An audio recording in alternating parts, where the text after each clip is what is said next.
संख्या पद्धति के बारे में सीखेंगे। संख्या पद्धति क्लास 6 से ऊपर सभी क्लास के लिए है और प्रतियोगी परीक्षाओं स्पेशली रेलवे में, बैंक में, एसएससी में, TC, TT, station master, driver और सभी परीक्षाओं में ये चैप्टर मुख्य रूप से आता है। तो आज संख्या पद्धति के बारे में हम लोग गहराई से सीखेंगे। इसमें सबसे पहले हम लोग सीख रहे हैं प्राकृतिक संख्या या प्राकृतिक संख्या। इंग्लिश में इसको कहते हैं नेचुरल नंबर, इसको इंग्लिश में कहते हैं नेचुरल नंबर।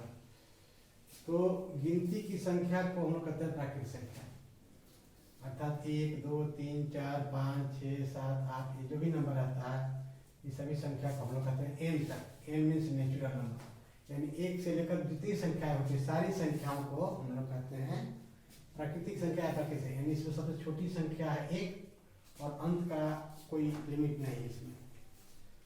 तो हम लोग सीखे प्राकृतिक संख्या। दूसरा है पूर्ण संख्या।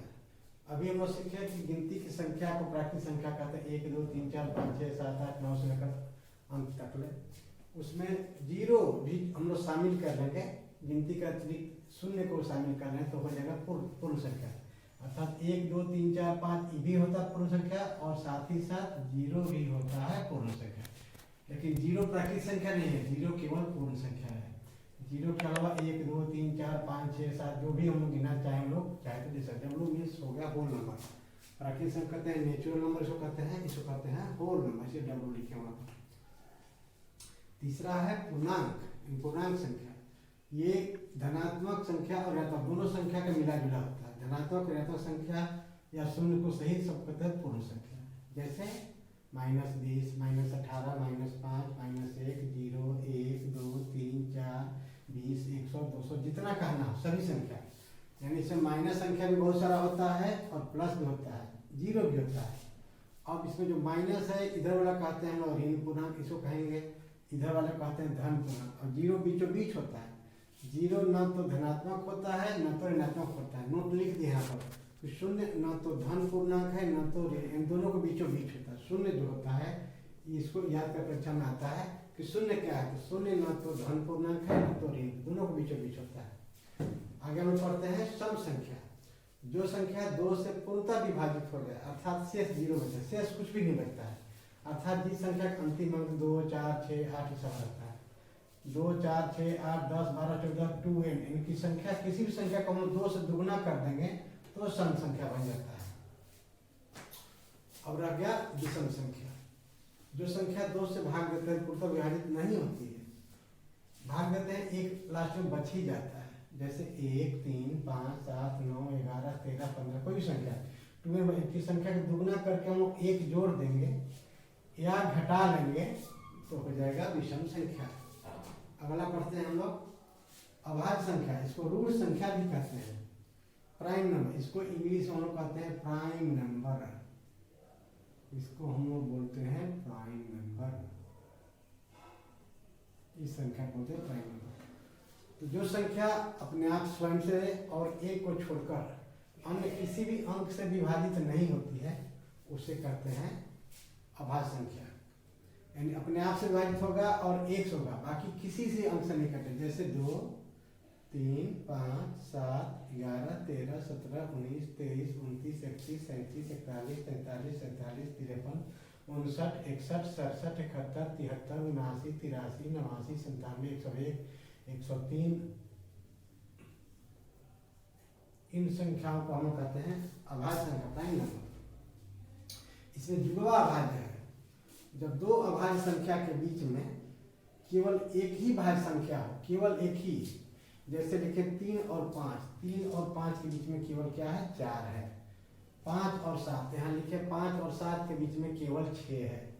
7 और 11 नहीं होगा क्योंकि 7 11 के बीच में 8 है, 9 है, 10 है, ढेर सारा अंक है।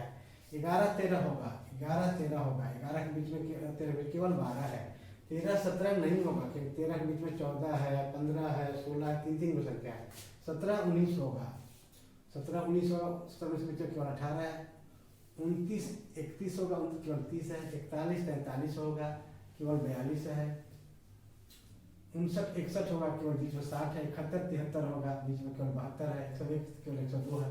इन संख्या को कहते हैं जुड़वा अभाज्य। जब दो अभाज्य के बीच में केवल एक ही भाज्य संख्या हो।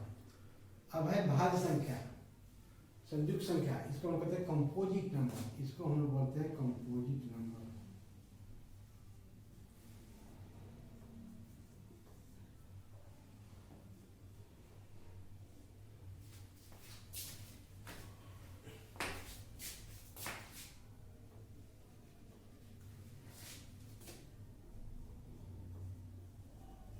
इसको हम बोलते हैं कंपोजिट नंबर।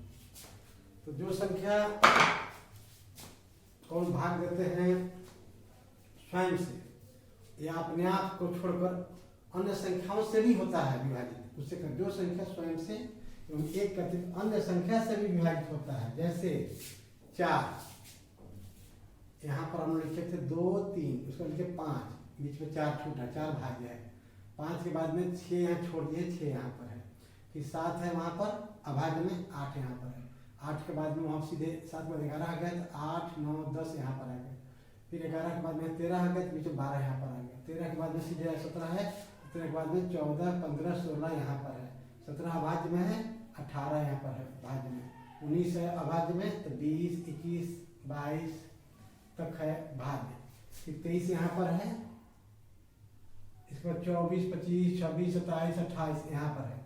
तो इस तरीके से ये संख्या होता है। जो संख्या को स्वयं से भाग देते हैं, एक से भाग देते हैं, इसके अलावा अन्य अंकों से भी कटता है। जैसे 4 से कटेगा, 2 से भी कटता है, 1 से भी कटता है, 6 से भी कटता है, 3 से कटता है, 2 से कटता है, 1 से कटता है, 8 से कटता है। 8 के लिए स्वयं 8 हुआ, 4 के लिए स्वयं 4 भी है और 1 से भागना, इसके अलावा 2 से भी कटता है। इसमें 6 जो है स्वयं 6 से कटता है, 1 से, इसके अलावा 3 और 2 से भी कटता है, इसीलिए इनको हम लोग कहते हैं भाज्य संख्या। अब सह अभाज्य है।